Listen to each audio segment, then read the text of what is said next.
Assalamualaikum warahmatullahi wabarakatuh. Perkenalkan, nama saya Muhammad Abaditya. Saya dari Fakultas Hukum Universitas Surya Kencana, semester 2 kelas B. Jadi saya akan memaparkan kembali materi yang telah disampaikan oleh dosen pengampu saya, Dr. Hajani Nuraini SMA, dan juga asisten dosennya Bapak Radi Aryadi SMA, yaitu tentang responsi bab 6, kesalahan pertanggungjawaban pidana. Pengertian kesalahan ini, kesalahan merupakan unsur subjektif daripada tindak pidana Green Strapsolosko yang tidak terdapat dalam KUHP tetapi terdapat dalam hukum tindak tidak tertulis.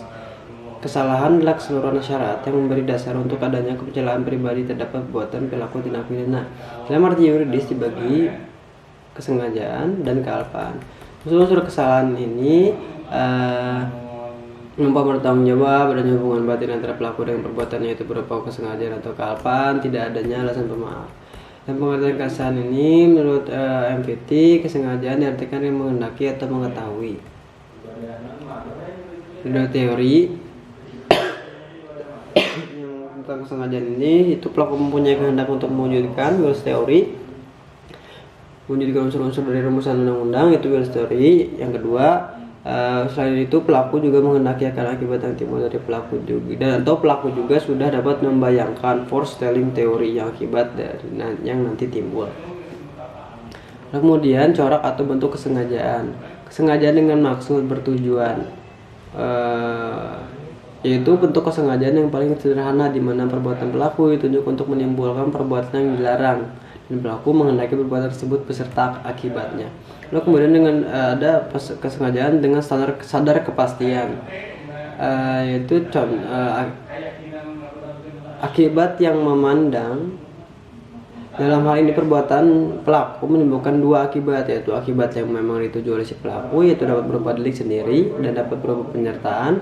Yang kedua, akibat yang tidak dikehendaki oleh si pelaku tetapi merupakan keseharusan dalam mencapai tujuan, sehingga akibat itu pasti terjadi atau timbul. Terus kesengajaan dengan sadar kemungkinan adanya keadaan tertentu yang semula mungkin terjadi kemudian benar-benar terjadi. Lalu ada teori dalam kesengajaan ini, ada teori apa boleh buat. Dalam teori ini keadaan batin si pelaku terhadap perbuatannya sebagai berikut.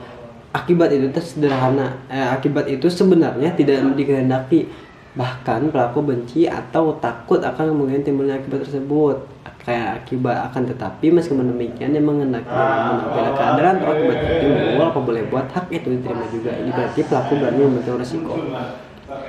Sifat kesengajaan berwarna. Sengaja melakukan perbuatan berarti sengaja untuk berbuat jahat. Kesengajaan perlu ada kesadaran dari pelaku terhadap perbuatan dilarang. Dengan kata lain, kesengajaan berarti kesadaran dari si pelaku terhadap perbuatan melawan hukum. Atas dasar itu, kesadaran menjadi syarat untuk dapat dipidana pelaku.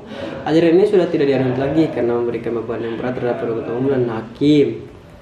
Lalu kemudian kesengajaan tidak berwarna untuk dapat dipidana. Pelaku cukup hanya dengan menghendaki perbuatannya dan tidak haruskan mengetahui dari bahwa perbuatan dilarang yang diancam. Dan kenapa? Karena di Indonesia ini menganut asas lex duras sedita scripta, yaitu dengan diundangkannya hukum pidana maka setiap orang menjaga pengetahuinya.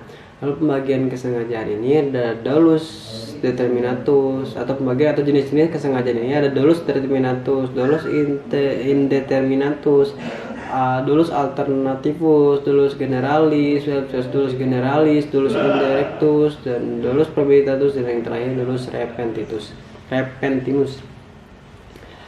Lalu ada kealpaan merupakan kebaikan dari kesengajaan, yaitu juga bisa disebut kurang hati-hati, yang terjadi kealpaan disadari dan kealpaan yang tidak disadari. Dan bentuk untuk kealpaan ini ada 4: culpa lata, culpa lepis, bewustis skul, dan on bewustis skul. Lalu kemampuan bertanggung jawab. Indonesia ini menganut ada dua, yaitu keadaan batin atau jiwa seorang yang sehat dan normal ketika melakukan tindak pidana. Di Indonesia ini cara menentukan kemampuan bertanggung jawab ini memakai sistem deskriptif normatif, yaitu adanya menyatakan dan menilai. Dan ada juga tidak untuk bertanggung jawab untuk sebagian, yaitu suatu keadaan tertentu dari pelaku yang disebabkan keadaan jiwa sehingga untuk sebagian dinyatakan tidak mampu bertanggung jawab. Misalnya karena penyakit kleptomani, pyromani, klaustrofobia, nympomani, dan lain sebagainya. Lalu ada keadaan mabuk di Indonesia adalah bukan kebiasaan masyarakat secara umum yang berbeda dengan Eropa dan Amerika. Jadi untuk perbuatan mabuk harus ada alasan dan latar belakang yang jelas. Dalam hal pelaku melakukan mabuk secara sengaja supaya berani dan tidak malu dalam melakukan kejahatan adalah termasuk kesengajaan dan dapat dipertanggungjawabkan dengan konsekuensi dan akibat dari perbuatannya. Jadi bukan alasan memaaf atau penghapus pidana. Atas dasar itu harus dilihat batas mampu dan tidak mampu bertanggung jawab. Pelaku tetap dapat dipidana asalkan dapat dibuktikan bahwa pelaku mampu bertanggung jawab, dan pelaku tidak dapat dipidana karena dianggap tidak mampu bertanggung jawab. Atas dasar ini, dasar pertimbangannya adalah Indobio Pro Reo. Mungkin sekian yang saya sampaikan, kurang lebihnya mohon dimaafkan. Saya responsi bab 6 ini. Assalamualaikum warahmatullahi wabarakatuh.